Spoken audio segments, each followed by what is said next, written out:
Hello, today we will guide you through how to fix Outlook error, cannot connect to server. If Outlook is showing a message that it cannot connect to the server, one of the most common causes is a network issue or an offline setting inside the app. In this walkthrough, we'll first confirm that your internet connection is working properly, and then we'll check Outlook's settings to make sure it is not stuck in offline mode. Begin on your desktop.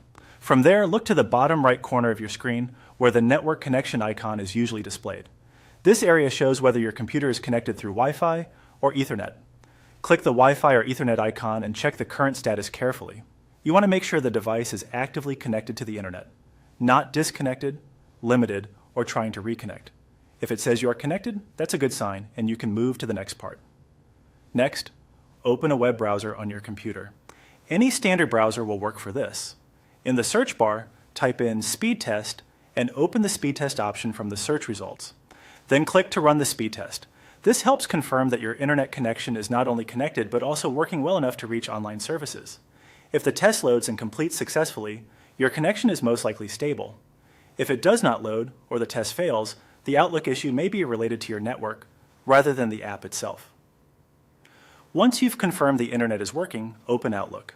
After the program loads, go to the top right corner and click on Settings. From the Settings menu, select General. Inside that section, look for the offline option. Check whether the toggle button is turned on. If Outlook is set to offline mode, it will not be able to connect to the mail server even if your internet is working normally. If the toggle is on, switch it off so Outlook can reconnect. After changing that setting, give Outlook a moment to refresh and attempt to reconnect to the server. In many cases, this resolves the error right away. As a helpful tip, if Outlook still doesn't connect after these checks, close and reopen the app so the settings refresh completely. That's it. By confirming your network connection, testing your internet speed, and checking whether Outlook is set to offline mode, you can often fix the cannot connect to server error quickly and get back to your email.